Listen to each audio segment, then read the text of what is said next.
ഉച്ചവാർത്തയിലേക്ക് സ്വാഗതം. നോക്കാം ഉച്ചവരെയുള്ള പ്രധാന വാർത്തകൾ. റാഗിങ്ങിൽ ഇടപെട്ട് ഹൈക്കോടതി, കേസുകൾ പരിഗണിക്കാൻ പ്രത്യേക ബെഞ്ച്. സിദ്ധാർത്ഥന്റെ മരണത്തിൽ 31-നകം അന്വേഷണം പൂർത്തിയാക്കാൻ സർവകലാശാലയ്ക്ക് നിർദ്ദേശം. പ്രതികളുടെ പ്രവേശന വിലക്ക് തുടരും.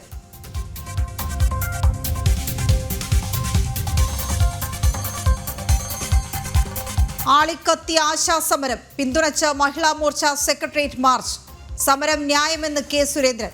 നടക്കുന്നത് കലാപാഹ്വാനമെന്ന് EP ജയരാജൻ. CITU അവഹേളിച്ചത് ഒപ്പം നിന്ന സ്ത്രീകളെയുമെന്ന് ആശമാർ. വിഷയത്തിൽ സഭയിലും മുഖം തിരിച്ച് സർക്കാർ.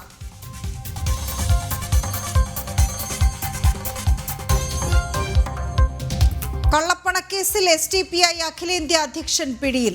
MK ഫൈസിയെ ബംഗളൂരുവിൽ അറസ്റ്റ് ചെയ്ത് ED. നടപടി രാജ്യവിരുദ്ധ പ്രവർത്തന ഫണ്ടിങ്ങിനെതിരായ ഓപ്പറേഷന്റെ ഭാഗമെന്ന് ED.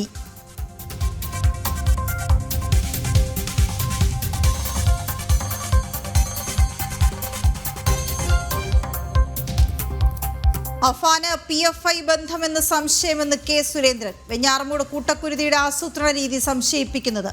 പെരുമാറ്റം പരിശീലനം ലഭിച്ചയാളെപ്പോലെയെന്നും BJP അധ്യക്ഷൻ.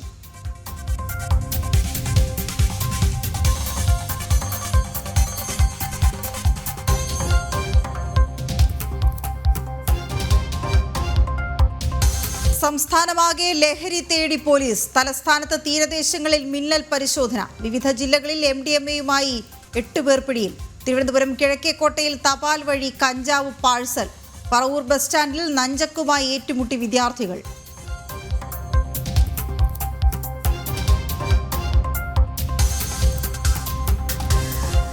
കടുത്ത സാമ്പത്തിക പ്രതിസന്ധിക്കിടയിലും ഇഷ്ടക്കാർക്ക് വാരിക്കോരി. മന്ത്രിമാരുടെ പേഴ്സണൽ സ്റ്റാഫിന് അധിക യാത്രാബത്ത.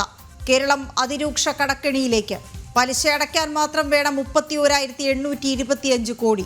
40,000 കോടി വീണ്ടും കടമെടുക്കും. ജനം ബ്രേക്കിംഗ്.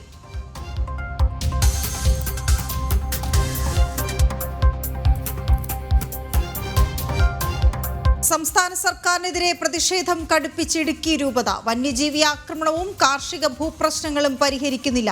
കൊള്ള വാഗ്ദാനങ്ങളല്ലാതെ ഒന്നും ചെയ്യുന്നില്ലെന്നും കുറ്റപ്പെടുത്തൽ.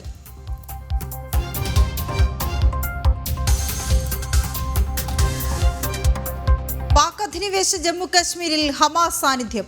കശ്മീർ വിഘടനവാദ പരിപാടികളിൽ ഭീകര സംഘടനാ നേതാക്കൾക്കൊപ്പം ഹമാസും. ഹമാസിനെ നിരോധിത തീവ്രവാദ സംഘടനാ പട്ടികയിൽപ്പെടുത്തണമെന്ന് ഇസ്രായേൽ.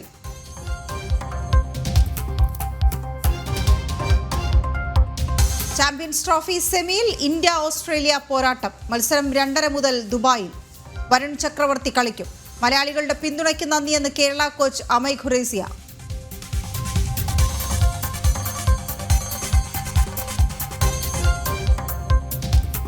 വിശദാംശങ്ങളിലേക്ക്. പൂക്കോട് വെറ്ററിനറി സർവകലാശാല വിദ്യാർത്ഥി സിദ്ധാർത്ഥൻ മർദ്ദനമേറ്റ് മരിച്ച സംഭവത്തിൽ നടപടി നേരിട്ട 2 വിദ്യാർത്ഥികൾക്ക് തുടർ പഠനത്തിന് അനുമതി.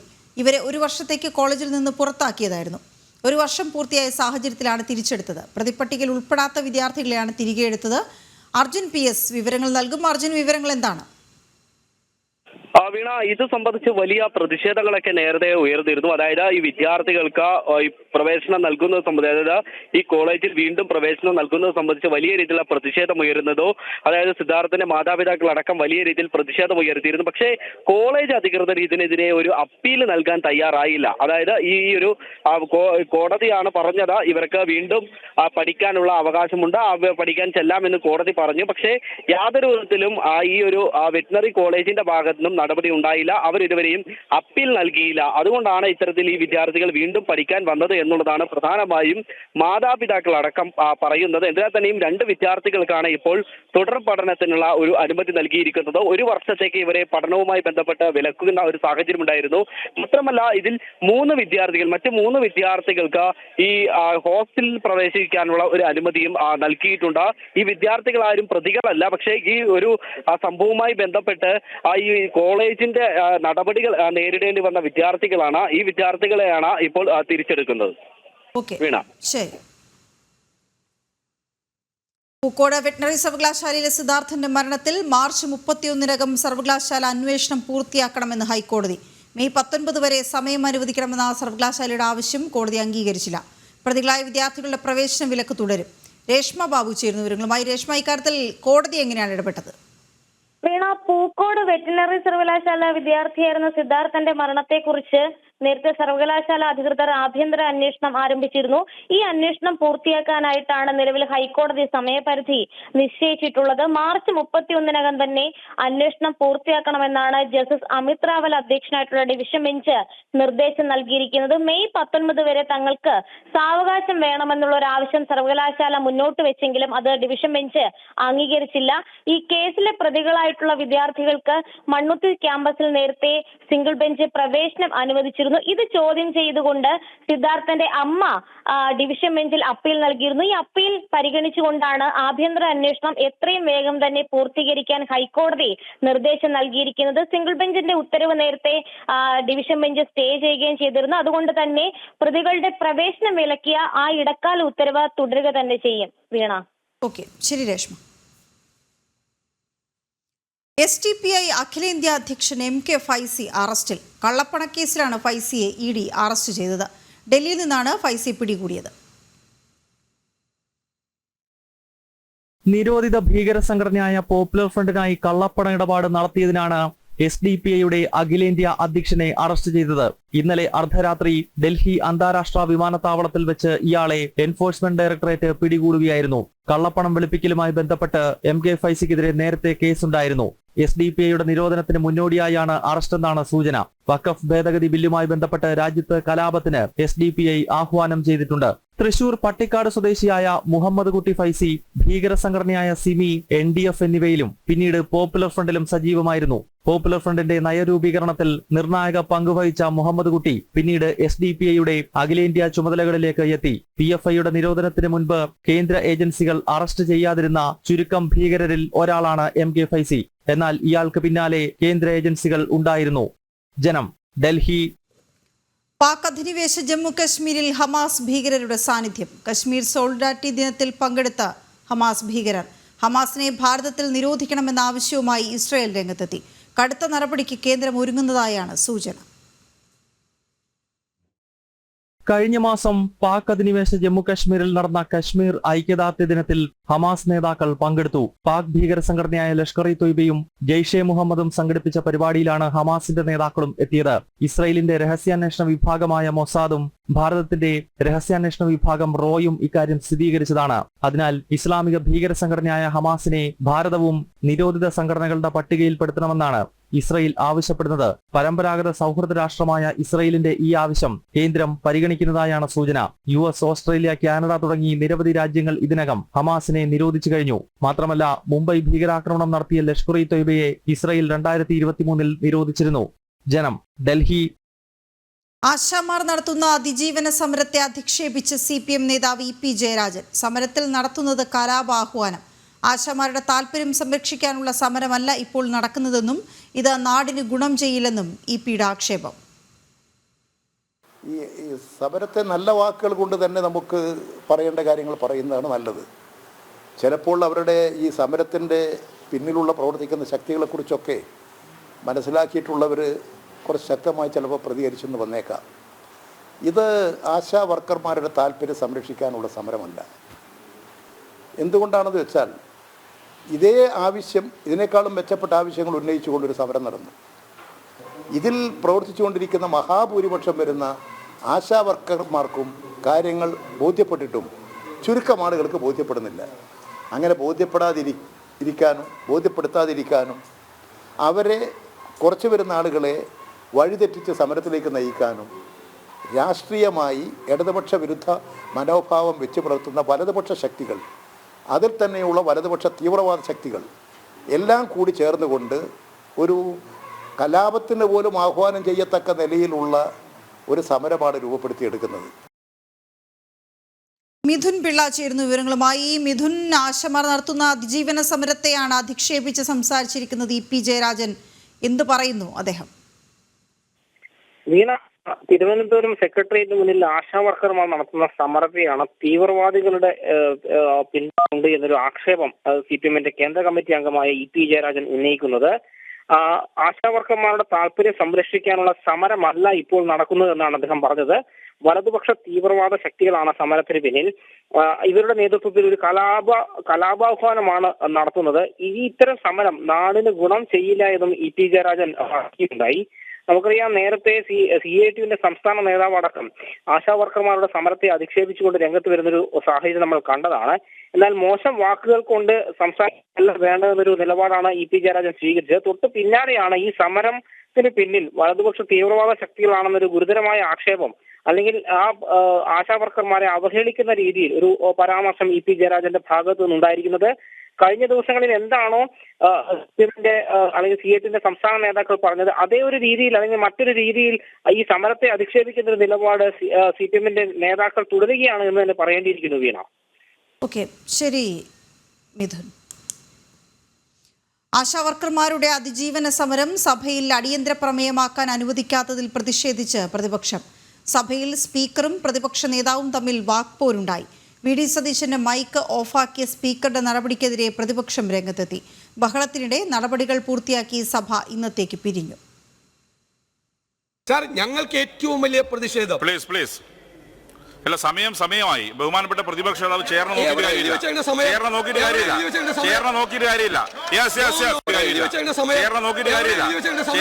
കാര്യമില്ല.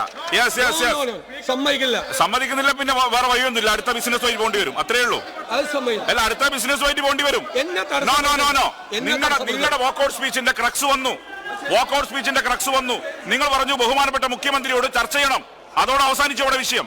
യെസ്, അത് നിങ്ങളല്ല തീരുമാനിക്കുന്നത്. നിങ്ങൾക്ക് വാക്കൗട്ട് ചെയ്യാൻ ഇവിടെ ഇരിക്കാം.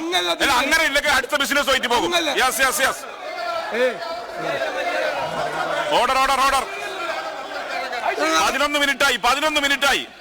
ഒരു സ്ഥിരമായി കൊടുക്കുന്ന സമയം കൊടുക്കാൻ പറ്റൂ. ആദ്യം തന്നെ ചെയർ കൃത്യമായി പറഞ്ഞിട്ടുണ്ടായിരുന്നു ഇത്ര സമയം കൊണ്ടേ പറ്റൂ. Yes, order. ശ്രദ്ധ ക്ഷണിക്കൽ. ശ്രീ കാൻസലൻ, ബഹുമാനപ്പെട്ട നിയമം, വ്യവസായം, കയർ വകുപ്പ് മന്ത്രി ശ്രീ ആൻസലൻ. ബഹുമാനപ്പെട്ട സ്പീക്കർ സാർ, അങ്ങനെ പലതും മുമ്പുണ്ടാവും. പറ്റില്ല. രശ്മി കാർത്തിക ചേരുന്നു വിവരങ്ങളുമായി. രശ്മി, ഇപ്പോൾ കേട്ടത് പ്രതിപക്ഷ നേതാവും സ്പീക്കറും തമ്മിലുള്ള വാക്പോരാണ്. അതേസമയം ഇതിലേക്കൊക്കെ വഴിവെച്ചത് ഈ ആശാ വർക്കർമാരുടെ അതിജീവന സമരം അടിയന്തര പ്രമേയമായി കൊണ്ടുവരാനുള്ള ശ്രമം ആയിരുന്നല്ലോ. അതിന് എന്തു പറഞ്ഞ് അനുമതി നിഷേധിച്ചു? എന്താണ് അതിന്മേൽ സഭയിൽ നടന്നത്? വീണ, ആശാവർക്കർമാരുടെ സമര വിഷയത്തിൽ ഇന്ന് നിയമസഭ സ്തംഭിക്കുന്ന ഒരു സാഹചര്യമാണ് ഉണ്ടായത്. സെക്രട്ടേറിയറ്റ് പടിക്കൽ ആശാവർക്കർമാർ നടത്തുന്ന രാപ്പകൽ സമരം 23-ാം ദിവസവും തുടരുന്നതിനിടെയാണ് വിഷയം വീണ്ടും സഭയിലേക്ക് എത്തിയത്. കോവിഡ് കാലത്ത് സ്വന്തം ജീവൻ പണയം വെച്ച് ജോലി ചെയ്തവരാണ് ആശാവർക്കർമാരെന്നും അവരുടെ ആവശ്യങ്ങൾ അംഗീകരിക്കണമെന്നും അടിയന്തര പ്രമേയത്തിന് അവതരണാനുമതി തേടി സംസാരിച്ച രാഹുൽ മാങ്കൂട്ടത്തിൽ പറഞ്ഞു. ACCIയുടെ നാവായി സംസ്ഥാന യൂത്ത് കോൺഗ്രസ് പ്രസിഡന്റ് മാറുന്നത് നാണക്കേടാണെന്നുള്ളതായിരുന്നു ആരോഗ്യമന്ത്രിയുടെ മറുപടി. ആശാവർക്കർമാർക്ക് ഏറ്റവും കൂടുതൽ ഓണറേറിയം നൽകുന്ന സംസ്ഥാനം കേരളമാണ് എന്നുള്ളതായിരുന്നു ആരോഗ്യമന്ത്രിയുടെ മറുപടി. അതിന് അങ്ങോട്ടും ഇങ്ങോട്ടും വാക്പോരുണ്ടാകുന്ന ഒരു സാഹചര്യം ഉണ്ടായിരുന്നു. ആരോഗ്യമന്ത്രിയുടെ വീട്ടിലേക്ക് ആശാവർക്കർമാർ എത്തിയപ്പോൾ അവരെ അവിടെ നിന്നും പുറത്താക്കുകയും ഓഫീസിലേക്ക് എത്താനൊക്കെ ആരോഗ്യമന്ത്രി പറഞ്ഞു എന്നുള്ളതാണ് പ്രതിപക്ഷം ആരോപിച്ചത്. അതോടൊപ്പം തന്നെ ചർച്ച ചെയ്യാത്ത, ഇതുവരെ ഇത്രത്തോളം ദിവസമായിട്ട് ഒരു ചർച്ചയ്ക്ക് പോലും സർക്കാർ തയ്യാറാകുന്നില്ല എന്നുള്ളതും പ്രതിപക്ഷം ചൂണ്ടിക്കാട്ടി. ആരോഗ്യമന്ത്രി പിന്നീട് വിശദീകരണം നൽകി. കേന്ദ്രത്തിനെ പഴിച്ചുകൊണ്ടായിരുന്നു ആരോഗ്യമന്ത്രിയുടെ വിശദീകരണം, മറ്റ് കണക്കുകൾ ചൂണ്ടിക്കാണിച്ചുകൊണ്ടായിരുന്നു. പക്ഷേ കേന്ദ്രം കൃത്യമായി തുക അനുവദിക്കുന്നുണ്ട് എന്നുള്ളത് എല്ലാവർക്കും അറിയാവുന്ന ഒരു കാര്യമാണ്. ആരോഗ്യമന്ത്രിയുടെ വിശദീകരണത്തിന്റെ അടിസ്ഥാനത്തിൽ സ്പീക്കർ അടിയന്തര പ്രമേയത്തിന് അവതരണാനുമതി നിഷേധിക്കുകയായിരുന്നു. പിന്നാലെ പ്രതിപക്ഷ നേതാവ് വാക്കൌട്ട് പ്രസംഗം നടത്തി. പ്രതിപക്ഷ നേതാവിന്റെ പ്രസംഗം പുരോഗമിക്കുന്നതിനിടെ സ്പീക്കറുടെ ഇടപെടലുണ്ടായി. പിന്നാലെ പ്രതിപക്ഷ നേതാവ് സ്പീക്കറുമായിട്ടായിരുന്നു തർക്കം. ഒടുവിലെ പ്രതിപക്ഷ നേതാവിന്റെ മൈക്ക് സ്പീക്കർ ഓഫ് ചെയ്തു. ഇതോടുകൂടി പ്രതിപക്ഷം പ്രതിഷേധവുമായി നടുത്തളത്തിലേക്ക് ഇറങ്ങി. സ്പീക്കറുടെ ഡയസിന് മുന്നിൽ മുദ്രാവാക്യം വിളിക്കുന്ന സാഹചര്യമൊക്കെ ഉണ്ടായിരുന്നു. പ്രതിപക്ഷത്തിന്റെ ബഹളത്തിനിടെയാണ് സഭ നടപടികൾ പൂർത്തിയാക്കി ഇന്നത്തേക്ക് പിരിഞ്ഞത്. അതിനുശേഷം പ്രതിപക്ഷ നേതാവ് വാർത്താ സമ്മേളനം നടത്തിയിരുന്നു. സ്പീക്കർ സർക്കാരിന്റെ കിങ്കരനായി പ്രവർത്തിക്കുന്നു എന്നുള്ളതായിരുന്നു പ്രതിപക്ഷ നേതാവിന്റെ ആരോപണം. വീണ. ഓക്കെ, ശരി രശ്മി. കേന്ദ്രമന്ത്രി സുരേഷ് ഗോപിയെയും ആശാ വർക്കർമാരെയും അധിക്ഷേപിച്ച് CITU സംസ്ഥാന സെക്രട്ടറി KN ഗോപിനാഥിന് ആശമാരുടെ മറുപടി. ഗോപിനാഥ് അപമാനിച്ചത് CITUവിന് ഒപ്പം നിന്ന മുഴുവൻ സ്ത്രീകളെയും കൂടിയാണ്. ആത്മാഭിമാനമുള്ള സ്ത്രീകൾ പ്രസ്ഥാനം വിട്ടിറങ്ങണം. പ്രസ്താവനയെ നിയമപരമായി നേരിടുമെന്നും സമരസമിതി നേതാവ് MA ബിന്ദു. അവരോടൊപ്പം നിൽക്കുന്ന സ്ത്രീകൾ ആലോചിക്കണം എന്നുള്ളതാണ് ഞങ്ങൾക്ക് പറയാനുള്ളത്. കാരണം ഇത്തരത്തിൽ സ്ത്രീകളെ അപമാനിച്ച് സ്ത്രീത്വത്തെ അപമാനിക്കുന്ന നേതാക്കന്മാരോട് ആ പ്രസ്ഥാനത്തിൽ നിൽക്കണം. ആത്മാഭിമാനമുള്ള സ്ത്രീകൾ അവരെയൊക്കെ വിട്ടിട്ടിറങ്ങണം. നമ്മളെ ഒരു കൊടികെട്ടിയ രാഷ്ട്രീയക്കാരൻ്റെയോ ട്രേഡ് യൂണിയൻ്റെയോ ഒന്നും മേൽവിലാസമില്ലാതെ ജനങ്ങൾ ഒന്നിച്ചാൽ എന്തും നേടിയെടുക്കാൻ കഴിയും. അതാണ് ഇന്നത്തെ ഈ സമീപകാല ഇന്ത്യയുടെ ചരിത്രം തെളിയിച്ചുകൊണ്ടിരിക്കുന്നത്. ഒരു രാഷ്ട്രീയക്കാരനെയും ലേബലല്ല ഇവിടെ ജനകീയ സമരങ്ങൾ വളർന്നുകൊണ്ട്. സ്ത്രീകൾ ചെയ്യേണ്ടുന്നത്, ആത്മാഭിമാനമുള്ള സ്ത്രീകൾ ചെയ്യേണ്ടുന്നത് ആ പ്രസ്ഥാനം വിട്ടിറങ്ങുക എന്നുള്ളതാണ്. അവരെ കൂടിയല്ലേ അപമാനിച്ചത്, അവരുടെ മുന്നിലെത്തിക്കുക. എന്നിട്ട് പറയുന്നത് എന്താണ്? അയ്യോ, ഞാൻ ആ സ്ത്രീകളാരും എന്നോട് വിമർശനം ഉന്നയിച്ചില്ലെന്ന്. ആ സ്ത്രീകളെ വീണ്ടും പരിഹസിക്കുകയാണ് ഇവർ ചെയ്തത്, അപമാനിക്കുകയാണ്. മാനോ അപമാനം എന്താണെന്ന് തിരിച്ചറിയാത്ത ആളുകൾ ഇങ്ങനെയുള്ള കാര്യങ്ങളൊക്കെ പറയും.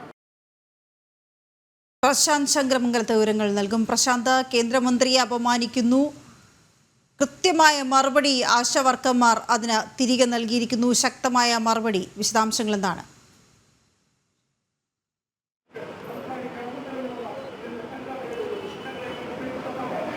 വീണ, മഴ നനഞ്ഞുകൊണ്ട് സമരവേദിയിൽ നിൽക്കുന്ന ആശാവർക്കർമാർക്ക് കുടയും അതോടൊപ്പം തന്നെ റെയിൻകോട്ടുമായി എത്തിയ മന്ത്രിയെയാണ്, കേന്ദ്രമന്ത്രി സുരേഷ് ഗോപിക്കെതിരെയാണ് ഇപ്പോൾ ആക്ഷേപങ്ങൾ ചൊരിഞ്ഞത്.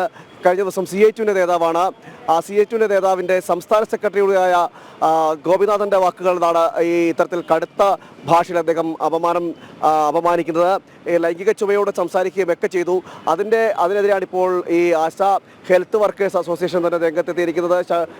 ശക്തമായ ഭാഷയിൽ വിമർശിക്കുകയും ചെയ്തു. കാരണം CPMൻ്റെ ഭാഗത്തു നിന്നും അതോടൊപ്പം തന്നെ CHUവിൻ്റെ ഭാഗത്തു നിന്നും ഇതിൽ കൂടുതലൊന്നും പ്രതീക്ഷിക്കേണ്ടതില്ല, ഇതിലും തരം താഴ്ന്ന രീതിയിലുള്ള സംഭാഷണങ്ങൾ ഉണ്ടാകും എന്നും അവർ പറയുന്നു. അതോടൊപ്പം തന്നെ ഇത്തരം അപമാനങ്ങൾ ഒരു സ്ത്രീ സമൂഹത്തെ മാത്രമല്ല, കേവലം ഒരു ആശാ സമൂഹത്തെ മാത്രമല്ല, മുഴുവൻ സ്ത്രീ സമൂഹത്തെയുമാണ് ആക്ഷേപിച്ചിരിക്കുന്നത്. അതോടൊപ്പം തന്നെ ഇത് ഇത്തരം ആളുകളോട്, അതായത് സ്ത്രീ വിരുദ്ധത പറയുന്ന ഇത്തരം ആളുകളുടെ കൂടെ പ്രവർത്തിക്കണമോ വേണ്ടയോ എന്നത് ആ സംഘടനകളിൽ, അതായത് ഇടതുപക്ഷ പ്രസ്ഥാനങ്ങളുടെ കൂടെ കൊടിപിടിക്കാൻ ഇറങ്ങുന്ന, സമരം വിളിക്കാൻ ഇറങ്ങുന്ന, മുദ്രാവാക്യം വിളിക്കാൻ ഇറങ്ങുന്ന വനിതകൾ, സ്ത്രീകൾ, അമ്മമാർ അവർ ചിന്തിക്കണമെന്നും ഈ വനിതാ ഹെൽത്ത് വർക്കേഴ്സ് അസോസിയേഷൻ ആശാ വർക്കർമാർ അവർ ആരോപിക്കുന്നു. അതോടൊപ്പം തന്നെ വിമർശിക്കുകയും ചെയ്യുന്നുണ്ട്. കാരണം ഇത്തരം സംഭവങ്ങൾ, അല്ലെങ്കിൽ ഇത് ഒരിക്കലും നീതീകരിക്കാൻ കഴിയാവുന്നതല്ല.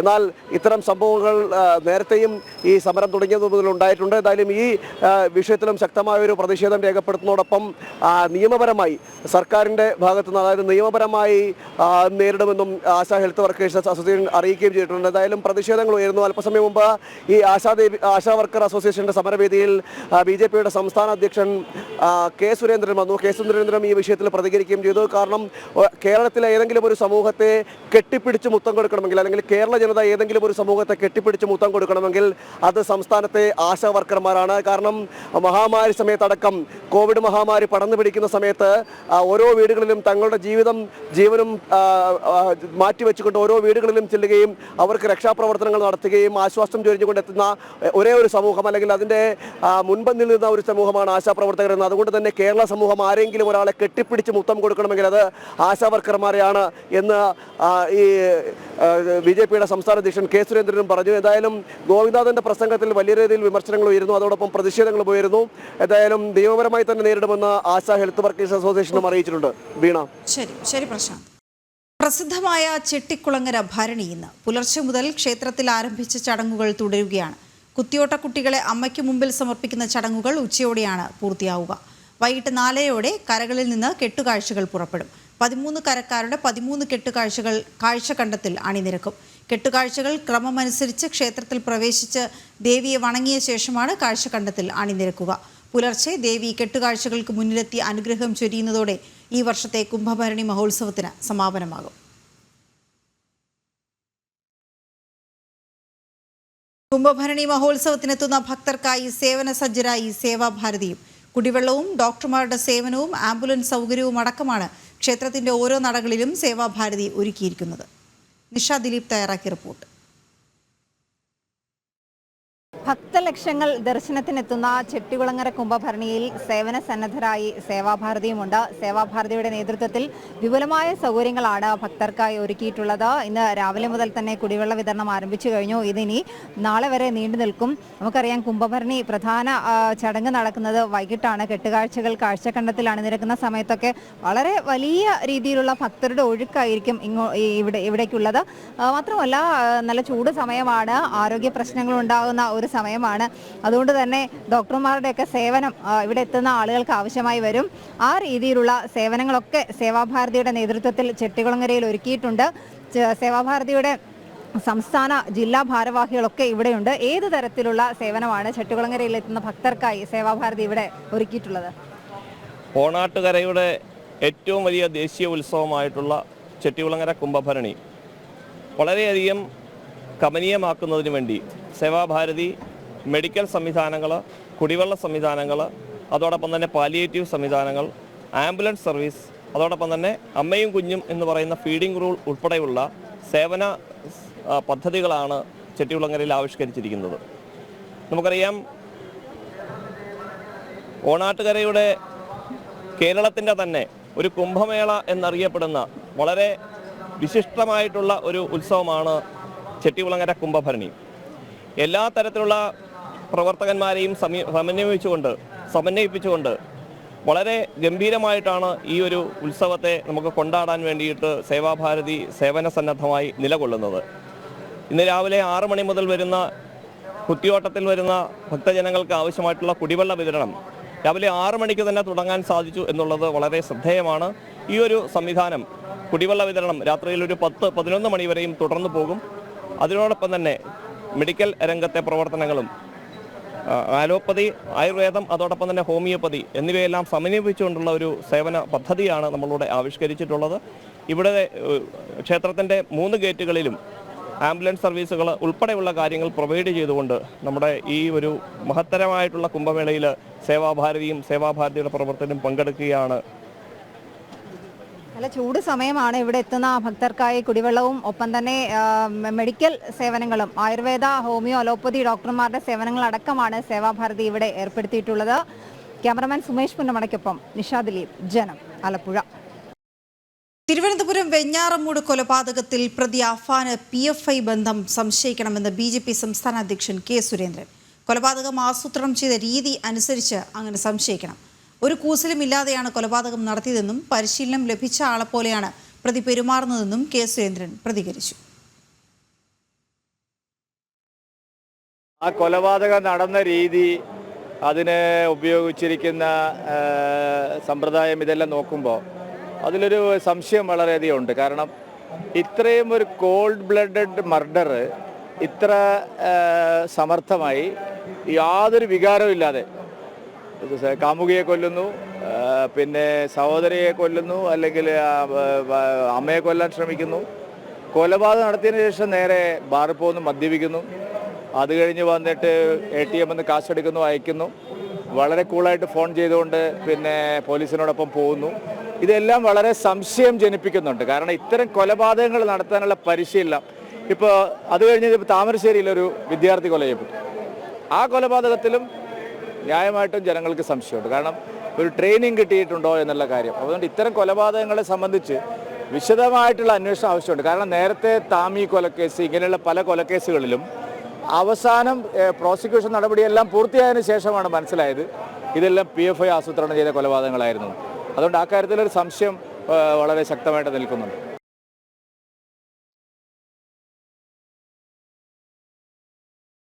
പ്രശാന്ത് ചേരുന്നു വിവരങ്ങളുമായി. പ്രശാന്ത്, കൃത്യമായി അഫാൻ കൊലപാതകം നടത്തിയ രീതികൾ കാണുമ്പോൾ പരിശീലനം ലഭിച്ച ആളെപ്പോലെയാണ് എന്നുള്ള സംശയം ആദ്യമേ തന്നെ ഉയർന്നിരുന്നു. ഇപ്പോൾ എന്താണ് BJP സംശയിക്കുന്നത്?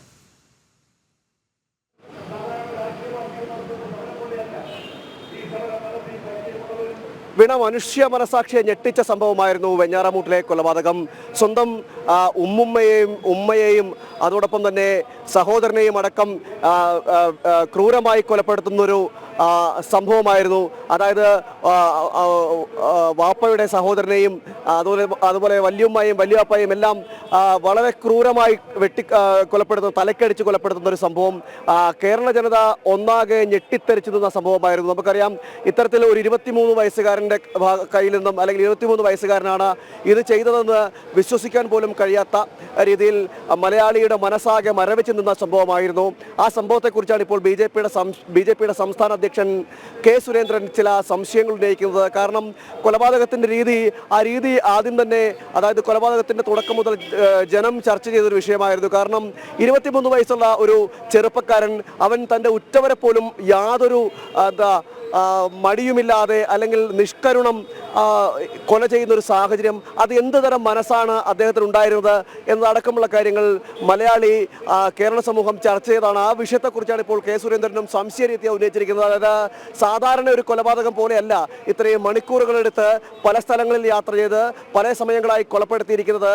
അതൊരു സാധാരണ കൊലപാതകം പോലെയല്ല. അതിൽ ട്രെയിനിങ് ലഭിച്ച ഒരു കൊലയാളി എങ്ങനെയാണോ പെരുമാറുന്നത്, ആ കൊലപാതകം നടത്തുന്നത് അതിന് സമാനമായ രീതിയിലാണ് അദ്ദേഹം കൊലപാതകം നടത്തിയിരിക്കുന്നത്. അതുകൊണ്ട് തന്നെയാണ് ഈ പ്രതി അഫാനും ഇത്തരത്തിൽ രാജ്യവിരുദ്ധ സംഘടനകൾ അല്ലെങ്കിൽ നിരോധിത സംഘടനയായ PFIയുടെ അടക്കമുള്ള സംഘടനകളുടെ അല്ലെങ്കിൽ PFIയുടെ ട്രെയിനിങ് ലഭിച്ചിട്ടുണ്ടോ എന്നതടക്കമുള്ള ഒരു കാര്യവും ഒരു സംശയവും അദ്ദേഹം ഉന്നയിക്കുകയും ചെയ്യുന്നു. കാരണം ആ സംശയിക്കേണ്ടിയിരിക്കുന്നതിൻ്റെ സാഹചര്യമാണ് നേരത്തെ അദ്ദേഹം അതിൻ്റെ വാക്കുകളിലൂടെ തന്നെ കേട്ടത്.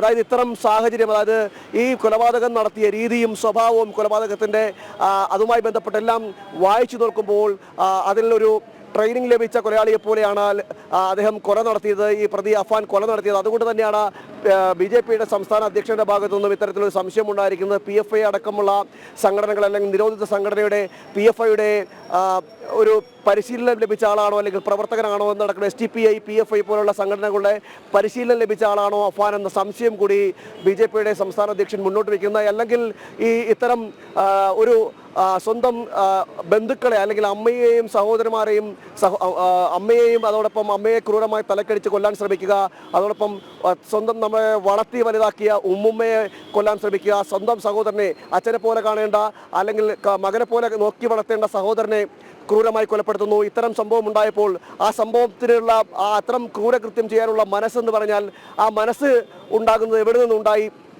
അത് കേവലം ഒരു കടത്തിൻ്റെ പേരിലോ അല്ലെങ്കിൽ അത്തരം ഒരു സംഘർഷങ്ങൾ അല്ലെങ്കിൽ അങ്ങനെ എന്തെങ്കിലും ഉണ്ടാകുമ്പോൾ പോലും ആ മനസ്സിന് യാതൊരു അറപ്പും കൂടാതെ ഇത്തരത്തിൽ മനുഷ്യ ശരീരത്തെ അടിച്ച് പൊട്ടിച്ചുകൊണ്ട് കൊലപ്പെടുത്താൻ, ക്രൂരമായ രീതിയിൽ തലക്കടിച്ച് കൊലപ്പെടുത്താൻ ഉണ്ടാക്കുന്ന മനസ്സിൻ്റെ കാരണം എന്ന് പറയുന്നതാണ് ട്രെയിനിങ് ലഭിച്ചത്.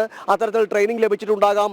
അതുകൊണ്ടാണ് അഫാൻ ഇത്തരം കൊലപാതകം നടത്തിയത്. ഈ കുടുംബങ്ങളെ അടക്കം കൂട്ടക്കൊല ചെയ്തതിന് പിന്നിൽ PFIയുടെയും STPIയുടെയും മറ്റ് നിരോധിത സംഘടനകളുടെ ട്രെയിനിങ് ലഭിച്ചിട്ടുണ്ടോ എന്ന സംശയം BJPയുടെ സംസ്ഥാന അധ്യക്ഷൻ തന്നെ ഉന്നയിക്കുന്നത്. വീണ. ഓക്കെ, ശരി പ്രശാന്ത്.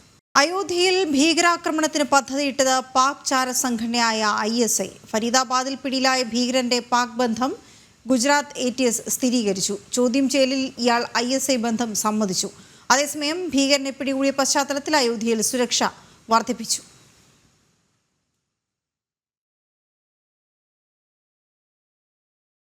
യുക്രൈന് നൽകിയിരുന്ന സൈനിക സഹായം മരവിപ്പിച്ച് അമേരിക്ക. യുക്രൈൻ പ്രസിഡന്റ് വൊളോഡിമർ സെലൻസ്കിയുമായുള്ള തർക്കത്തിന് പിന്നാലെയാണ് നടപടി. അതേസമയം യുക്രൈനുമായുള്ള അപൂർവ ധാതുക്കളുടെ പങ്കുവയ്ക്കൽ സംബന്ധിച്ച കരാർ നിർണായകമെന്നും ട്രംപ് പ്രതികരിച്ചു.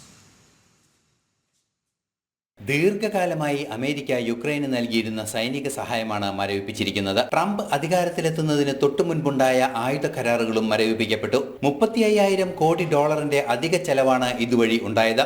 ബൈഡന്റെ ബുദ്ധിശൂന്യമായ നിലപാടുകളാണ് ഇത്തരത്തിൽ വൻതുക ചെലവഴിച്ചതെന്നും ട്രംപ് കുറ്റപ്പെടുത്തി. It's a great deal for us because, Biden very, very foolishly, stupidly, frankly, gave $300 billion and $350 billion more accurately to a country to fight and to try and do things. And you know what happened? We get nothing.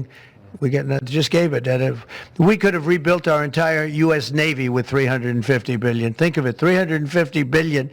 We could have rebuilt our U.S. Navy. So he gave it away as fast as the money could be gone. And what we're doing is getting that all back. And a lot more than that. അതേസമയം യുക്രൈനുമായി വരാനിരിക്കുന്ന അപൂർവ ധാതുക്കൾ സംബന്ധിച്ച ധാരണ ഏറെ പ്രസക്തമെന്നും Trump പറഞ്ഞു. Semi conductor ഉൽപാദനത്തിൽ ഉൾപ്പെടെ അപൂർവ ധാതുക്കൾ അമേരിക്കയ്ക്ക് വൻതോതിൽ ആവശ്യമുണ്ടെന്നും ഡൊണാൾഡ് ട്രംപ് പറഞ്ഞു. This business that we're talking about here with chips and semiconductors and everything else, we need rare earths.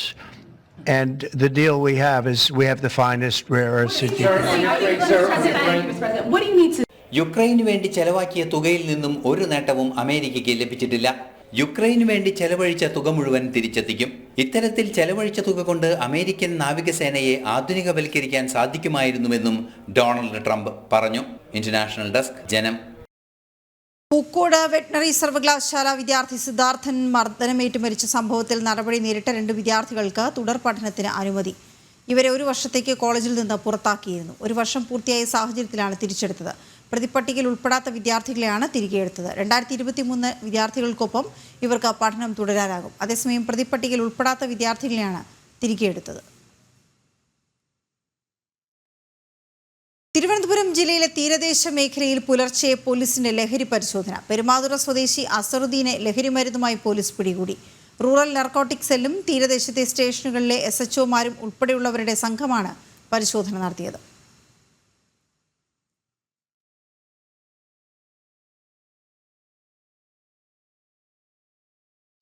Thiruvananthapuram കിഴക്കേക്കോട്ടയിൽ post ഓഫീസിന്റെ പാഴ്സൽ സർവീസ് വഴിയെത്തിയ പാഴ്സലിൽ നിന്ന് കഞ്ചാവ് പിടികൂടി. 900 ഗ്രാം കഞ്ചാവാണ് പിടികൂടിയത്. വെമ്പായം സ്വദേശി അതുൽ കൃഷ്ണന് ഷിലോങ്ങിൽ നിന്നെത്തിയ പാഴ്സലിലായിരുന്നു കഞ്ചാവ്. പ്രജിത്ത് മോഹനൻ ചേർന്ന വിവരങ്ങളുമായി. പ്രജിത്ത്, അന്വേഷിച്ചോ ഈ പാഴ്സലിനെ പറ്റി? എന്തു പറയുന്നു? തിരുവനന്തപുരം എക്സൈസ് സ്പെഷ്യൽ കോഡാണ് ഈ കഞ്ചാവ് പിടികൂടിയത്. ഇതിൽ ശ്രദ്ധേയമായ കാര്യം, നേരത്തെ കൊച്ചിയിൽ പാഴ്സൽ വഴി MDMA കടത്തിയ വെമ്പായം സ്വദേശി അതുൽകൃഷ്ണന് വേണ്ടിയാണ് ഈ കഞ്ചാവും എത്തിയത്. അപ്പോൾ ദിവസങ്ങൾക്ക് മുൻപ് ഇയാൾ കൊച്ചിയിൽ പിടിയിലായിരുന്നു. ചോദ്യം ചെയ്യലിൽ മറ്റൊരു പാഴ്സൽ കൂടി തനിക്ക് വരാനുണ്ടെന്ന് പ്രതി എക്സൈസിനോട് പറഞ്ഞിരുന്നു. ഈ പാഴ്സലാണ് Thiruvananthapuram Kizhakkekotta India post parcel ഓഫീസിൽ നിന്ന് എക്സൈസ് സംഘം പിടികൂടിയത്. ലഹരി ഉപയോഗം കൂടുതലാണെന്ന പരാതിയെ തുടർന്ന് തലസ്ഥാനത്ത് വ്യാപകമായ പരിശോധനയും റെയ്ഡും ഇന്ന് നടന്നിരുന്നു.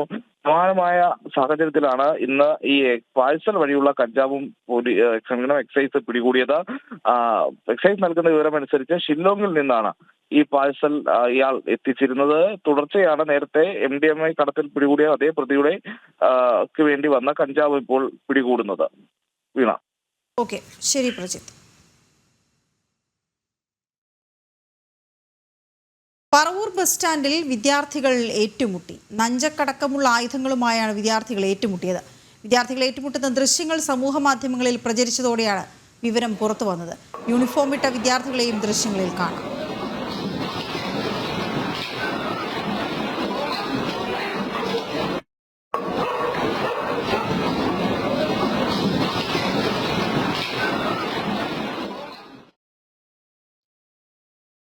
കടത്തിനുമേൽ കടക്കെണിയിലേക്കാണ് സംസ്ഥാനം പോകുന്നത്. കാത്തിരിക്കുന്നത് വലിയ സാമ്പത്തിക ദുരന്തമാണെന്ന് ഉറപ്പിക്കുന്നതാണ് കണക്കുകൾ. വരുന്ന സാമ്പത്തിക വർഷം പലിശ അടച്ചു തീർക്കാൻ മാത്രം 31,823.72 കോടി രൂപ വേണ്ടിവരും സംസ്ഥാനത്തിന്. 2025-26 സാമ്പത്തിക വർഷം 40,848.21 കോടി വീണ്ടും കടമായി സംസ്ഥാനം എടുക്കുന്നുണ്ട്. അതായത് പലിശ അടച്ചു തീർത്താൽ ബാക്കിയുള്ളത് വെറും 9,024 കോടി മാത്രം. ജനം ബ്രേക്കിംഗ്. കടമെടുത്ത് മുടിയുകയാണ് കേരളം. പൊതുകടം കൂടിക്കൂടി സംസ്ഥാനത്തിന്റെ സാമ്പത്തികാവസ്ഥ നീങ്ങുന്നത് സർവകാല പ്രതിസന്ധിയിലേക്കും. എന്നിട്ടും കൂടുതൽ കടമെടുത്ത് നിത്യനിദാന ചെലവുകൾ നടത്തുകയെന്ന ഒറ്റ ലക്ഷ്യത്തോടെ സർക്കാർ മുന്നോട്ടു പോകുന്നു. 5 ലക്ഷം കോടിയിലേക്ക് അടുക്കുകയാണ് സംസ്ഥാനത്തിന്റെ പൊതുകടം. 2024-25 സാമ്പത്തിക വർഷം സർക്കാർ കണക്ക് പ്രകാരം സംസ്ഥാനത്തിന്റെ ആകെ സാമ്പത്തിക ബാധ്യത 4,36,387.06 കോടി രൂപ. 2025-26 ബജറ്റ് എസ്റ്റിമേറ്റ് പ്രകാരം സർക്കാർ 40,848.21 കോടി രൂപ കൂടി കടമെടുക്കും. അങ്ങനെയെങ്കിൽ സംസ്ഥാനത്തിന്റെ ആകെ കടബാധ്യത 4,81,997.62 കോടിയായി മാറും. കടമെടുക്കുന്നതിന്റെ ഭൂരിപക്ഷവും പലിശ അടച്ചു തീർക്കുന്നുവെന്നതാണ് സർക്കാരിന്റെ ധനകാര്യ മാനേജ്മെന്റിന്റെ ദുരന്തവശം. 2023-24 സാമ്പത്തിക വർഷത്തിൽ മാത്രം പലിശ കൊടുത്തത് 26,986.22 കോടി രൂപ. 40,606.04 കോടി രൂപ കടമെടുത്ത 2024-25 സാമ്പത്തിക വർഷത്തിൽ 29,739.32 കോടി രൂപയാണ് പലിശയായി നൽകിയത്. 40,848.21 കോടി രൂപ കടമെടുക്കുന്ന 2025-26 സാമ്പത്തിക വർഷത്തിൽ പലിശ കൊടുക്കാൻ വേണ്ടത് 31,823.72 കോടി രൂപ. ബാക്കിയുള്ളതാകട്ടെ വെറും 9,024 കോടി രൂപ മാത്രം. കടമെടുക്കുന്നതിന്റെ 78% പലിശയായി തിരിച്ചടയ്ക്കണമെന്ന് സാരം. കടം കണക്കിന് വാങ്ങിക്കൂട്ടുന്ന സർക്കാരിന് പക്ഷേ അടിസ്ഥാന പ്രശ്നങ്ങൾ പോലും പരിഹരിക്കാനാകുന്നില്ല. സർവീസ് ഫീസുകളടക്കം വർദ്ധിപ്പിച്ച് സാധാരണക്കാരനെ പിഴിയുന്നു. ബജറ്റിൽ പ്രഖ്യാപിച്ച പദ്ധതികൾ 50% വരെ വെട്ടിക്കുറച്ചു. ക്ഷേമ പെൻഷൻ 3 മാസം കുടിശ്ശിക. ജീവനക്കാർക്കും പെൻഷൻകാർക്കും ആനുകൂല്യങ്ങളില്ല. കെട്ടിട നിർമ്മാണ തൊഴിലാളി ക്ഷേമനിധി ബോർഡ് പെൻഷനുകൾ മുടങ്ങിയിട്ട് മാസങ്ങൾ. നെല്ല് സംഭരണമടക്കമുള്ള കാർഷിക ആനുകൂല്യങ്ങളും അവതാളത്തിൽ. ആശാവർക്കർമാർ സെക്രട്ടേറിയറ്റിന് മുന്നിൽ കുത്തിയിരിക്കുന്നു. കോടാനുകോടികൾ കടമെടുത്ത് കൂട്ടുന്നത് എന്തിനു വേണ്ടിയാണെന്ന ചോദ്യം മാത്രം ബാക്കി. പ്രജിത് മോഹനൻ, ജനം, തിരുവനന്തപുരം.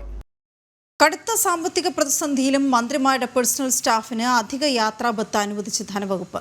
ട്രഷറി നിയന്ത്രണത്തിൽ ഇളവ് വരുത്തി അധിക ഫണ്ടായി 7 ലക്ഷം രൂപയാണ് അനുവദിച്ചത്. യാത്രാബത്തയ്ക്കായി ബജറ്റിൽ വകയിരുത്തിയ 35 ലക്ഷം രൂപയ്ക്ക് പുറമെയാണ് അധിക ഫണ്ട്. ജനം എക്സ്ക്ലൂസീവ്. ഒന്നിനും പണമില്ലെന്നാണ് സംസ്ഥാന ധനകാര്യ വകുപ്പ് മന്ത്രിയുടെ പതിവ് പല്ലവി. കാശില്ലാതെ വരുമ്പോൾ സകല സർക്കാർ വകുപ്പുകളും പ്രതിസന്ധി നേരിടണം. സാമ്പത്തിക പ്രതിസന്ധി പക്ഷേ സംസ്ഥാനത്തെ മന്ത്രിമാരെയോ അവരുടെ സ്വന്തക്കാരെയോ ബാധിക്കില്ലെന്നതിന് തെളിവാണ് കടുത്ത സാമ്പത്തിക പ്രതിസന്ധിയിലും മന്ത്രിമാരുടെ പേഴ്സണൽ സ്റ്റാഫിന് അധിക യാത്രാബത്ത് അനുവദിച്ചുള്ള ധനവകുപ്പ് ഉത്തരവ്.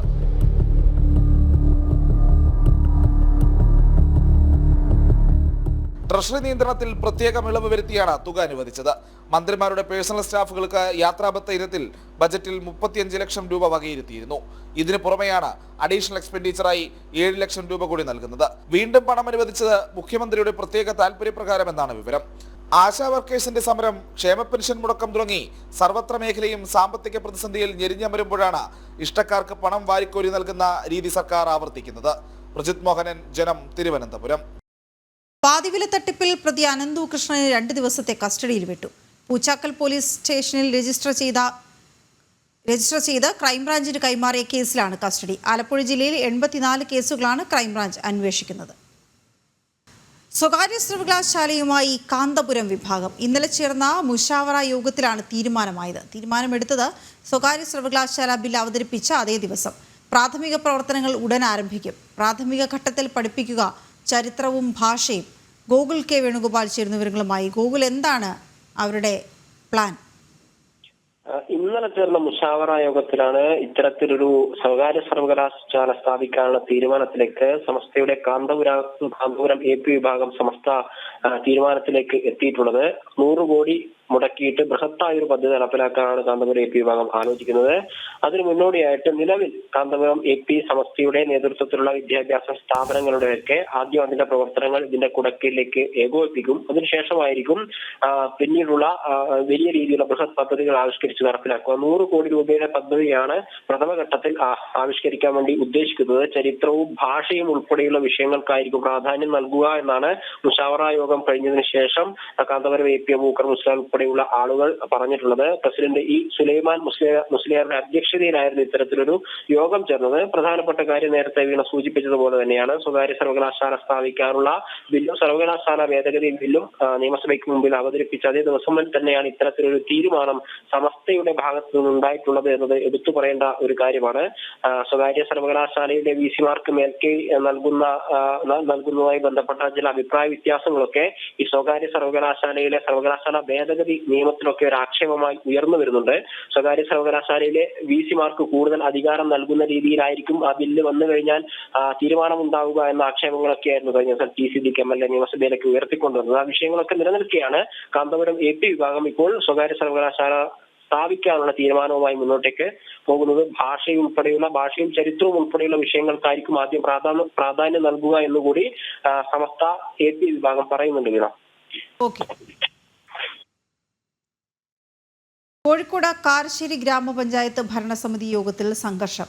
ഭരണപക്ഷമായ UDF അംഗങ്ങളും പ്രതിപക്ഷമായ LDF അംഗങ്ങളും തമ്മിൽ വാക്കേറ്റവും കയ്യാങ്കളിയും നടന്നു. 2ാം വാർഡിൽ നിർമ്മിക്കാൻ ഉദ്ദേശിക്കുന്ന ബസ് സ്റ്റോപ്പുമായി ബന്ധപ്പെട്ട വിഷയമാണ് സംഘർഷത്തിൽ കലാശിച്ചത്. ഭരണപക്ഷ അംഗങ്ങളെ ഉള്ളിലാക്കി പ്രതിപക്ഷം മീറ്റിംഗ് ഹാൾ പൂട്ടിയതായും പരാതി. മുക്കം പോലീസ് സ്ഥലത്തെത്തിയാണ് പ്രശ്നം പരിഹരിച്ചത്.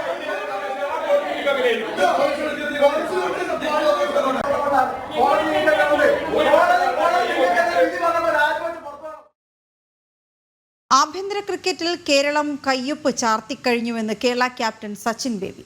കപ്പെടുക്കുക എന്ന എല്ലാ മലയാളികളുടെയും ആഗ്രഹം സഫലമാക്കും. രഞ്ജി ഫൈനലിൽ 98-ൽ തന്റെ വിക്കറ്റ് നഷ്ടമായത് നിർണായക സമയത്ത്. ക്യാപ്റ്റൻ എന്ന നിലയിൽ ഉത്തരവാദിത്വം ഏറ്റെടുക്കുന്നു. അന്താരാഷ്ട്ര മത്സര വിജയികളെ പോലെയുള്ള സ്വീകരണത്തിന് കേരളത്തിന് നന്ദി പറയുന്നുവെന്നും സച്ചിൻ ബേബി ജനം ടിവിയോട് പറഞ്ഞു. ഇതുവരെ ഇല്ലാത്തൊരു നേട്ടത്തിന്റെ വലിയ ആഘോഷത്തിലാണ് കേരളം. റണ്ണറപ്പായ ടീമിന് ആഘോഷപൂർവ്വമായ വരവേൽപ്പ്, സ്നേഹം കൊണ്ട് പൊതിയുന്ന സ്വീകരണങ്ങൾ, എല്ലാത്തിലുമുപരി ഒരുപാട് സന്തോഷം തിരിച്ചു തരുന്ന നമ്മുടെ താരങ്ങൾ. ഇപ്പോൾ കേരള രഞ്ജി ടീമിന്റെ ക്യാപ്റ്റൻ സച്ചിൻ ബേബി നമ്മോടൊപ്പം ഉണ്ട്. വളരെ ചരിത്രപരമായ ഒരു നേട്ടത്തിലാണ് വന്നു നിൽക്കുന്നത്. ഒരു റണ്ണറപ്പ് ടീമിന് ഇത്ര വലിയ സ്വീകരണം നൽകുന്നത് എന്ത് തോന്നുന്നു ഇത്തരമൊരു നേട്ടത്തിന്റെ ഭാഗമാകാൻ കഴിഞ്ഞത്? ഒരു ഭയങ്കര ഗ്രേറ്റ്ഫുൾ ആണ്, ഭയങ്കര ഹാപ്പിനെസ് തോന്നുന്നു. കാരണം ഇന്നലെ നമ്മൾ വന്നിറങ്ങിയപ്പോൾ തന്നെ നമുക്ക് എനിക്കൊരു വിജയിച്ച ടീമിന് കിട്ടുന്ന ഒരു വെൽക്കമിംഗ് ആണ് നമുക്ക് തന്നത്. അപ്പോൾ അതിന് വലിയൊരു താങ്ക്സ് നമ്മുടെ കേരള ക്രിക്കറ്റ് അസോസിയേഷനും നമ്മുടെ TDCA മെമ്പേഴ്സിനും എല്ലാവരും. കാരണം അവരുടെ ഒരു കൂട്ടായ ഒരു പരിശ്രമത്തിലാണ് നമുക്കത് കിട്ടിയത്. അപ്പോൾ എന്തായാലും നമുക്ക് ഈ ഒരു അച്ചീവ്മെൻറ്റ് നമുക്ക് വേണമെങ്കിൽ നമുക്ക് പറയാം നമുക്ക് കിട്ടുമായിരുന്നുള്ള കാര്യം. പക്ഷെ നമ്മൾ ഇത്തവണ നമ്മുടെ ദൈവം പറഞ്ഞു മകളെ നിങ്ങൾ പോയി ഇതുകൊണ്ട് ഹാപ്പിനെസ് ചെയ്യും, അടുത്ത വർഷം പോയി വീണ്ടും വർക്ക് ചെയ്ത് തിരിച്ചു വന്നിട്ട് നമുക്ക് അടുത്തൊരു ചാമ്പ്യൻഷിപ്പ് നേടാം എന്നുള്ളൊരു കാര്യം. ഈ 98 നിൽക്കുമ്പോഴുള്ള ആ ഷോട്ട് നഷ്ടബോധം തോന്നുന്നുണ്ടോ? Obviously yes. നമ്മളെപ്പോഴും 98 ആയിക്കോട്ടെ 0 ആയിക്കോട്ടെ ഔട്ടാകുമ്പോൾ എപ്പോഴും ആ ഒരു വിഷമം നമുക്ക് വരും. കാരണം ഞാൻ എപ്പോഴും പറയുന്ന ഒരു കാര്യം പറഞ്ഞ പോലെ നമ്മൾ ആരും ഔട്ടാവാൻ വേണ്ടിയിട്ടല്ല ഓരോ ഷോട്ട് കളിക്കുന്നത്. അപ്പോൾ അൺഫോർച്യുനേറ്റ്ലി നമുക്ക് ആ ഒരു സമയത്ത് നമുക്ക് കറക്റ്റ് കണക്റ്റ് ആയിട്ടില്ല. പക്ഷേ അത് ആ സമയത്ത് അൺമാരുടെ ഷോട്ടായിരുന്നു, എല്ലാവർക്കും അറിയാം. പക്ഷേ അതിൻ്റെ complete blame as A leader ഞാൻ ഏറ്റെടുക്കുന്നു. കാരണം എൻ്റെ ഒരു വിക്കറ്റ് അവിടെ ഭയങ്കര ക്രൂഷ്യലായിരുന്നു ഒരു സമയത്ത്. അപ്പോൾ എന്തായാലും ഇത് ക്രിക്കറ്റ് ഈസ് ഓൾ അബൌട്ട് ഒരു ലേണിംഗ് ആണ്. നമ്മൾ അതിൽ നിന്ന് പഠിച്ചിട്ടാണ് നമ്മൾ മുന്നോട്ട് പോകുന്നത്. അപ്പോൾ അതിൽ നിന്നൊക്കെ നമ്മൾ മിസ്റ്റേക്ക് വരുത്തി, നമ്മൾ കുറേ മിസ്റ്റേക്സ് നമ്മൾ വരുത്തി. അപ്പോൾ അതൊക്കെ നമ്മൾ പോയി നമ്മുടെ ഓഫ് സീസണിൽ ഹാർഡ് വർക്ക് ചെയ്ത് നമ്മൾ അതൊക്കെ പരിഹരിച്ച് നമ്മൾ ഇനി വരുന്ന ഒരു ടൂർണമെൻറ്റിൽ നന്നായിട്ട് കളിക്കാൻ നോക്കും. ഒരു കേരള ടീമിനൊരു പടിപടിയായിട്ടാണെങ്കിലും കഴിഞ്ഞ കുറച്ച് വർഷങ്ങൾക്കിടയിൽ ഒരു വലിയ വളർച്ചയിലേക്ക് കയറാൻ കഴിഞ്ഞിട്ടുണ്ട്. ഇതിന് പിന്നിലുണ്ടായിരുന്നൊരു ആസൂത്രണം എന്താണ്, അല്ലെങ്കിൽ എന്താണ് ടീമിൻ്റെയും KCയുടെയും താങ്കളുടെയും ഒക്കെ ഒരു സംഭാവന എന്നൊക്കെ പറയാൻ കഴിയും? അല്ല, അതിൽ KCയുടെ സംഭാവന നമ്മൾ എടുത്തു പറയേണ്ട ഒരു കാര്യം തന്നെയാണ്. കാരണം നമ്മളത് ആരും കാണാത്തൊരു കാര്യം കൂടെയാണ്. കാരണം ഞാൻ എപ്പോഴും നമ്മൾ ഓരോ ടീമിൻ്റെ ക്യാപ്റ്റന്മാരോട് സംസാരിക്കുമ്പോഴൊക്കെ പറയുന്ന ഒരു കാര്യമാണ്. ഇപ്പോൾ നമ്മളെ ഒരു ഒക്ടോബറിൽ നമ്മുടെ സീസൺ സ്റ്റാർട്ട് ചെയ്യുമ്പോഴത്തേക്കും എല്ലാ ടീമും ഒരു 2 ആഴ്ച മുന്നെയാണ് അവരുടെ ഒരു പ്രിപ്പറേഷൻ സ്റ്റാർട്ട് ചെയ്യുന്നത്. പക്ഷേ നമ്മുടെ കേരള ടീം നമ്മളിപ്പം നോക്കുവാണെങ്കിൽ ജൂണിൽ തന്നെ നമ്മുടെ സീനിയർ ടീമിൻ്റെ ക്യാമ്പ് ഒരു ഫിറ്റ്നസ് ക്യാമ്പോട് സ്റ്റാർട്ട് ചെയ്തിട്ട് അതിനുശേഷം നമ്മൾ കുറേ മാച്ച് കളിക്കാൻ വേണ്ടി നമ്മൾ ബാംഗ്ലൂരിലും ചെന്നൈയിലും ഒക്കെ പോയി കളിക്കുന്ന ഒരു ടീമാണ് നമ്മുടെ കേരള ടീം. അപ്പോൾ അത്രയും എക്സ്പോഷറിന് വേണ്ടി നമ്മൾ ഒരു എഫേർട്ട് അസോസിയേഷൻ നമുക്ക് എല്ലാ പ്ലേയേഴ്സിനും കൊടുക്കുന്നുണ്ട്. വീണ്ടും ഇപ്പം കഴിഞ്ഞ വർഷം നമ്മുടെ കേരള ക്രിക്കറ്റ് ലീഗ് വന്നു. അപ്പോൾ അതെല്ലാം നമ്മുടെ കേരളത്തിലെ പ്ലേയേഴ്സിന് വേണ്ടിയിട്ടാണ് ഒരു എക്സ്പോഷർ കിട്ടാനുള്ളത്. അതൊക്കെ നമ്മൾ കുറേ ഹെൽപ്പ് ചെയ്തിട്ടുണ്ട്. ഇപ്പോൾ കേരള ടീമിലെ ഒരു 4 5 അറിയപ്പെടുന്ന താരങ്ങളുണ്ടെങ്കിൽ ഇപ്പോൾ കേരള ടീമിലുള്ള 15 പേരെയും നമ്മുടെ ഇപ്പം ഫുൾ ഇന്ത്യയിലും അല്ലെങ്കിൽ ഇപ്പം IPL ആൾക്കാർക്കും അറിയാം എന്താണ് ചെയ്യുന്നുള്ള കാര്യം. അപ്പോൾ അതൊക്കെ ഇനി വരുന്ന നമ്മുടെ IPL ഒരു ഓപ്ഷനിലായിക്കോട്ടെ അല്ലെങ്കിൽ IPL ഒരു സെലക്ഷനിലായിക്കോട്ടെ അതൊക്കെ അവർക്ക് വലിയ ഗുണം ചെയ്യും. ചോദ്യങ്ങൾ കൂടി. ഒന്ന്, അമൽ ഖുറൈസിയ എന്ന് പറയുന്ന ആ കോച്ചിൻ്റെ ഒരു ഇമ്പാക്റ്റ് എത്രത്തോളമാണ്? സാറ് നമുക്ക് ഒരു 12 ദിവസമാണ് നമുക്ക് ഈ ഒരു സീസണിന് മുന്നേ നമുക്ക് കിട്ടിയത്. അപ്പോൾ അതിനു മുന്നേ നമുക്ക് മാച്ച് കളിക്കുമ്പോഴൊക്കെ നമ്മുടെ ഇപ്പോഴത്തെ selection committee chairman P. Prashant ആയിരുന്നു നമ്മുടെ ടീമിലെ ഒരു കോച്ചായിട്ട് വന്നുകൊണ്ടിരുന്നത്. പക്ഷേ വന്ന ശേഷം അദ്ദേഹം വന്ന നമുക്കൊരു ഹാർഡ് വർക്ക് ചെയ്യണം എന്നുള്ളൊരു മൈൻഡ് സെറ്റ് എല്ലാ ആൾക്കാർക്കും കൊണ്ടുവന്നു.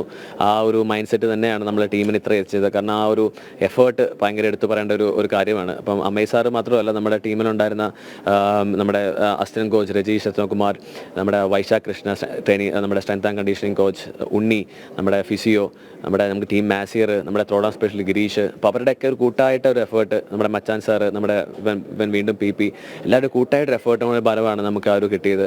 പ്ലസ് അതിൻ്റെ ഒരു ഹെഡായിട്ട് അമേയ് സാറും ഉള്ളപ്പോഴത്തേക്കും ആ ഒരു സാറ് തരുന്നൊരു മോട്ടിവേഷൻ നമുക്ക് കാരണം എല്ലാവർക്കും കുറേ ഹെൽപ്പ് ചെയ്തിട്ടുണ്ട്.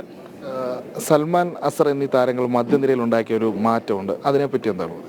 കാരണം അവർക്കൊരു ബ്രേക്ക് ത്രൂ സീസൺ തന്നെയായിരുന്നു ഈ ഒരു വർഷം. കാരണം അവർ നമ്മൾ കഴിഞ്ഞൊരു 10 വർഷമായിട്ട് നമ്മുടെ ടീമിൽ ഭാഗമായിട്ടുള്ള ആൾക്കാർ തന്നെയാണ്.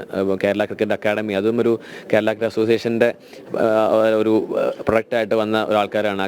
ക്രിക്കറ്റ് അക്കാഡമിയുടെ വന്ന പ്ലേയേഴ്സാണ് രണ്ടുപേരും. അപ്പം അവരും ഈ വർഷം അവർക്ക് ഭയങ്കര അവരാണ് 2 ഹൈസ്റ്റ് റൺ ഗെറ്റേഴ്സ്, അവരാണ് ഏറ്റവും കൂടുതൽ നമ്മുടെ കേരളത്തിന് വേണ്ടിയിട്ട്. അപ്പോൾ ഭയങ്കര ഹാപ്പിയാണ് അവർക്ക് ഒരു അച്ചീവ്മെൻ്റ് ഭാഗമായാൽ. അപ്പം അവർക്ക് ഇനി വരുന്ന സീസൺ ഞാൻ അവരോട് പറഞ്ഞൊരു കാര്യം അത് തന്നെയാണ്. ഇനി നിങ്ങൾക്ക് ഈ 600 റൺസ് അടുത്ത വർഷം അടിക്കണമെങ്കിൽ ഈ വർഷം അവർ എങ്ങനെയൊക്കെ ഹാർഡ് വർക്ക് ചെയ്തോ അതിൻ്റെ ഇരട്ടി അവർ ഹാർഡ് വർക്ക് ചെയ്യണം. എന്നാൽ മാത്രമാണ് അടുത്ത വർഷം അവർക്ക് അടിക്കാൻ പറ്റുള്ളൂ. അപ്പം അവർ റെഡിയാണ് അവർ ചെയ്യാൻ. അപ്പം അതാണ് അവരുടെ ഏറ്റവും വലിയൊരു നന്മയായിട്ട് ഞാൻ കാണുന്നത്. അവസാന ചോദ്യം, എന്താണ് കേരള ക്രിക്കറ്റിന്റെ ഭാവി എന്തായിരിക്കുമെന്നാണ് താങ്കളുടെ ഒരു വിലയിരുത്തൽ, അല്ലെങ്കിൽ ആഗ്രഹങ്ങൾ, പ്രതീക്ഷകളൊക്കെ? നമ്മുടെ ഹോപ്പ് എപ്പോഴും ഹൈ തന്നെയാണ്. അറിയാമല്ലോ, നമ്മളിപ്പം ഇന്ത്യൻ ഡൊമസ്റ്റിക് സർക്യൂട്ടിൽ നമ്മുടെ ഒരു കയ്യൊപ്പ് അവിടെ വെച്ച് കഴിഞ്ഞു. അപ്പോൾ ഇനി നമുക്ക് ഈ ക്വാളിഫയിങ് ഒക്കെ നമുക്ക് ഈസി ത്രൂ ആയിട്ട് കയറി ചെന്നിട്ട് നമ്മൾ അവിടെ ഒരു ടോപ്പിൽ ചെന്നിട്ട് നമ്മുടെ ആ ഒരു ഡ്രീം അച്ചീവ് ചെയ്യണം തന്നെയാണ് കാര്യം. അപ്പോൾ അതൊട്ടും വിദൂരമല്ല. നമ്മൾ ഇനിയുള്ള വരും സീസൺ അല്ലെങ്കിൽ അടുത്ത സീസണിൽ നമ്മളൊരു എന്തായാലും നന്നായിട്ട് പെർഫോം ചെയ്ത് നമ്മുടെ ആ ഒരു ഡ്രീം, നമ്മുടെ എല്ലാ കേരള ആൾക്കാരുടെ ഡ്രീം നമ്മൾ അച്ചീവ് ചെയ്യാൻ നോക്കും. എല്ലാ വിജയാശംസകളും നേരുന്നു. അങ്ങനെ രഞ്ജി ക്രിക്കറ്റിന്റെ തലപ്പത്ത് സിംഹാസനം വിട്ടുറപ്പിക്കാൻ അടുത്തൊരു സീസൺ കൊണ്ട് സാധിക്കുമെന്ന് കേരള രഞ്ജി ക്രിക്കറ്റ് ടീമിന്റെ ക്യാപ്റ്റൻ നമ്മോട് പറയുകയാണ്. വലിയ പ്രതീക്ഷകളുണ്ട് കേരള ക്രിക്കറ്റിന്. അതനുസരിച്ച് മുന്നോട്ട് പോകാനുള്ള എല്ലാ തയ്യാറെടുപ്പുകളിലും ആ ടീമും ക്യാപ്റ്റനും കോച്ചും മാനേജ്മെന്റും എല്ലാവരും തയ്യാറാകുന്നു. ക്യാമറമാൻ മനോജിനൊപ്പം പ്രജിത് മോഹനൻ, ജനം, തിരുവനന്തപുരം. മലയാളികൾ നൽകിയ എല്ലാ സ്നേഹത്തിനും പിന്തുണയ്ക്കും നന്ദി പറയുന്നുവെന്ന് Kerala cricket team head coach Amay Khurasiya. Team അംഗങ്ങൾ താൻ പറയുന്നതൊക്കെ സന്തോഷത്തോടെ കേൾക്കാൻ തയ്യാറായി. KCAയും ടീം മാനേജ്മെന്റും മികച്ച പിന്തുണ നൽകിയെന്നും അമയ് ഖുറേസിയ ജനം ടിവിയോട് പറഞ്ഞു. ചരിത്ര നേട്ടം ചെയ്ത കേരള കോച്ച് ടീമിന്റെ കോച്ചായിട്ടുള്ള അമയ് ഖുറേസിയ നമ്മോടൊപ്പം ചേരുകയാണ്. So what is the team when you reaching here and current team, what was the difference like feeling?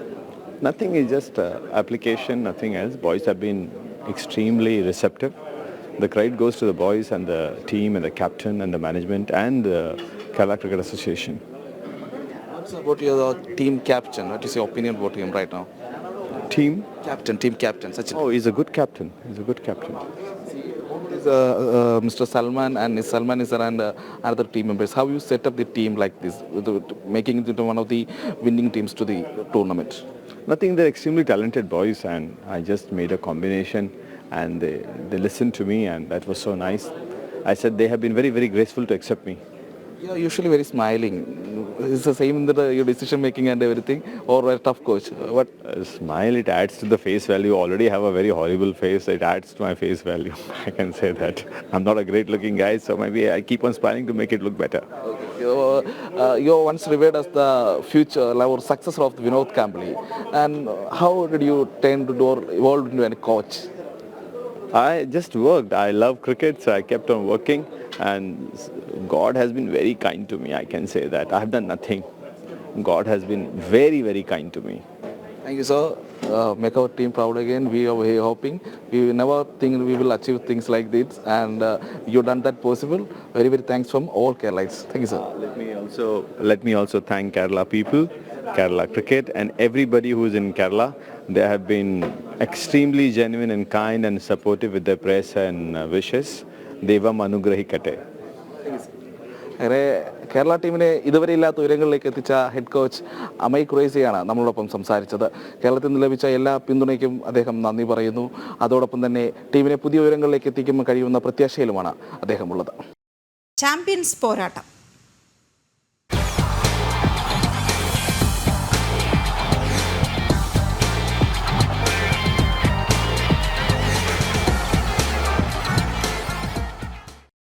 Champions trophy semi final മത്സരത്തിന്റെ ആവേശത്തിൽ ദുബായ്. ഇന്ത്യ ഓസ്ട്രേലിയ പോരാട്ടം അല്പസമയത്തിനകം. ദുബായ് രാജ്യാന്തര ക്രിക്കറ്റ് സ്റ്റേഡിയത്തിൽ ഇന്ത്യൻ സമയം ഉച്ചയ്ക്ക് 2:30-ക്കാണ് മത്സരം. ഇന്ത്യയിൽ നിന്നടക്കം സ്റ്റേഡിയത്തിലേക്ക് എത്തുന്നത് നിരവധി ആരാധകരാണ്. The equation is very nice. Obviously, it's a big match for India and Australia. India will win. Obviously, we have a very good team. मेरा नाम दीपक पटेल है. All the way from Nagpur, Rohit Sharma sir की जन्मभूमि से यहाँ आए अपनी टीम इंडिया को support करने के लिए. इंडिया वर्सेस ऑस्ट्रेलिया एक बार फिर से 2023 का रिवेंज लेना है हमको. जैसे 19 नवंबर को हम लोग हारे थे, वो दिन कोई नहीं भूल सकता. आज हम लोग ने फिर से एक मौका है, वो रिवेंज हम पूरा करेंगे और यहाँ जीतेंगे. आज हम उनको साइलेंस अब हमारी बारी है साइलेंस करने की. So we can do it. Come on, Bharat Mata ki jai. So this Hariprasad, நான் வந்து தமிழ்நாட்டிலேருந்து வந்திருக்கேன், அதுவும் கோயம்புத்தூர்லேருந்து. ஸோ இந்தியா வந்து இன்னைக்கு செமிஃபைனல் ஆடுறாங்க, அதுவும் ஆஸ்திரேலியாவுக்கு எதிராக. உங்கள் எல்லாருக்குமே தெரியும் நம்ம ஃபைனலில் வந்து 2023 நம்ம ஆஸ்திரேலியாவுக்கு தோற்றோம். ஸோ அது கண்டிப்பாக இன்றைக்கி வந்து ஒரு பிக் லெவலில் வந்து ஒரு ரிவெஞ்ச் கண்டிப்பாக இருக்குது. ஸோ நான் வந்து 99% நினைக்கிறேன் இந்தியா வந்து கண்டிப்பாக வின் பண்ணும், அப்புறம் ஃபைனல்ஸ் நம்ம கண்டிப்பாக ப்ளே பண்ணுவோம் அப்படிங்கிறது. So this might be one of the last match for the Rohit Sharma since like பார்த்தீங்க அப்படின்னா உங்களுக்கே தெரியும் லைக் இதோட ஒரு போகிறாரு அப்படின்ட்டு. ஸோ நம்ம அவருக்கு வந்து ஒரு நல்ல சென்ட் ஆஃப் கொடுக்க போகிறோம். கண்டிப்பாக இந்தியா வந்து இதை வின் பண்ணி ஃபைனல் வந்து விளையாடுவாங்க. Basically, I'm from Pakistan, but I came here to support Team India. The way Team India is playing is really amazing, and we love the way Virat Kohli, Rohit Sharma, and entire cricket team, the way they are playing is really amazing. Shin Sebastian ചേരുന്ന വിവരങ്ങളുമായി ദുബായിൽ നിന്ന്. ഷിൻസ്, ഈ ദുബായിലുള്ള ഇന്ത്യക്കാർ മാത്രമല്ല ഇന്ത്യയിൽ നിന്ന് തന്നെ ഒട്ടനവധി ആരാധകർ അങ്ങോട്ടേക്ക് എത്തിച്ചേർന്നിട്ടുണ്ടെന്ന് മനസ്സിലാക്കാൻ കഴിയുന്നു. എത്രത്തോളം ആവേശമുണ്ട് അവിടെ? വീണ, നമ്മൾ എന്നും പറയാറുള്ള പോലെ തന്നെ ദുബായ് ക്രിക്കറ്റ് സ്റ്റേഡിയം ഇപ്പോൾ ഒരു നീല കടലായി മാറിയിരിക്കുകയാണ്. ഇന്നൊരു പ്രവൃത്തി ദിനമായിട്ടും ഇവിടുത്തെ ആൾക്കാർ ഇങ്ങോട്ട് ഒഴുകി എത്തിക്കൊണ്ടിരിക്കുകയാണ്. റമദാൻ മാസമാണ്, നോമ്പും എടുക്കുന്നുണ്ട് ആൾക്കാർ. എന്നിട്ടും ഭാരതത്തെ സപ്പോർട്ട് ചെയ്യാനായിട്ട് ആൾക്കാർ ഇങ്ങോട്ട് എത്തിക്കൊണ്ടിരിക്കുന്നു. അത് മാത്രമല്ല, കളി കാണാൻ ഇന്ത്യയിൽ നിന്നടക്കം ആരാധകർ ടിക്കറ്റ് എടുത്ത് ഈ കളിക്ക് വേണ്ടി മാത്രം എത്തിയിട്ടുണ്ട്. അങ്ങനെ ഒരു ജനസാഗരം ഇവിടെ സൃഷ്ടിക്കുകയാണ്. നമ്മൾ ഇന്ത്യൻ ആരാധകരല്ലാതെ ഞാൻ ഒരു ഓസ്ട്രേലിയൻ ആരാധകൻ ഒരു ബൈക്കിന് വേണ്ടി തന്നെ നോക്കിയിട്ട് കാണുന്നില്ല. അപ്പോൾ എത്തുന്നതിൽ ഒരു 99% ഇന്ത്യൻ ആരാധകരാണ്. തികഞ്ഞ ഇന്ത്യയുടെ ഈ മികച്ച ഫോമിലുള്ള വിശ്വാസം കൊണ്ട് തന്നെയാണ് ആൾക്കാർ എത്തുന്നത്. ഈ വിജയം, ഇന്നത്തെ മത്സരത്തിൽ വിജയിച്ച് ഫൈനലിലേക്ക് ഇന്ത്യ കിടക്കുമെന്നാണ് ഏവരുടെയും പ്രതീക്ഷ. മികച്ച ഫോമിലാണ് ഇന്ത്യൻ ടീം. കഴിഞ്ഞ 3 കളികളും ജയിച്ച് ചാമ്പ്യൻസ് ട്രോഫിയിലെ 3 കളികളും. ആദ്യ കളി ബംഗ്ലാദേശിനെതിരെ, രണ്ടാമത്തെ കളി പാകിസ്ഥാനെതിരെ, മൂന്നാമത്തെ കളി ന്യൂസിലാൻഡിനെതിരെ അവരെ തോൽപ്പിച്ച് മികച്ച വിജയം നേടിയാണ് ഇന്ത്യ സെമി ഫൈനലിലേക്ക് എത്തിയിരിക്കുന്നത്. അത് തന്നെ തുടരാനുള്ള എല്ലാ സാധ്യതയും ഇവിടെ കാണുന്നു. ഇന്ത്യനെ പിച്ചുമായി പൊരുത്തപ്പെട്ട് കഴിഞ്ഞു. ആദ്യത്തെ 2 കളിയിൽ ഇന്ത്യ രണ്ടാമതാണ് ബാറ്റിംഗ് എടുത്തത്. ആ രണ്ടാമത് ബാറ്റിംഗ് എടുത്ത് മികച്ച ബോളിംഗ് ബാറ്റിംഗ് പ്രകടനത്തിൽ ജയിച്ചു. പിന്നെ രണ്ടാമത് ബാറ്റിംഗ് ദുഷ്കരമായ പിച്ചിൽ ആദ്യം ബാറ്റിംഗ് എടുത്ത് അവസാന കളി ന്യൂസിലാൻഡിന്റെ 44 റൺസിൽ ജയിക്കുകയും ചെയ്തു. പിന്നെ ഇന്ത്യക്കൊരു വളരെ കാലം കൂടിയ ഓസ്ട്രേലിയയോടുള്ള പ്രതികാരം നിൽക്കുകയാണ്. നമ്മൾ 2023 ലോകകപ്പിൽ അഹമ്മദാബാദിൽ വെച്ച് ഓസ്ട്രേലിയയോട് നമ്മൾ തോറ്റിരുന്നു. അതിന്റെ ഒരു പ്രതികാരം, അതൊരു ICC ഈ സെമി ചാമ്പ്യൻസ് ട്രോഫി ഫൈനൽ തീർക്കാമെന്നൊരു വിശ്വാസം ഇന്ത്യക്കുണ്ട്. അങ്ങനെ 2011 ശേഷമുള്ള ഇന്ത്യ വേൾഡ് കപ്പ് എടുത്ത 2011 ശേഷമുള്ള ICC ചാമ്പ്യൻഷിപ്പുകളിലൊന്നും ഇന്ത്യക്ക് ഓസ്ട്രേലിയയെ തോൽപ്പിക്കാൻ സാധിച്ചിരുന്നില്ല. അതിനൊരു പ്രതികാരം ഈ ദുബായിയുടെ മണ്ണിൽ വെച്ച് ഇന്ത്യക്ക് നടത്താനാകുമെന്നാണ് ഏവരും പ്രതീക്ഷിക്കുന്നത്.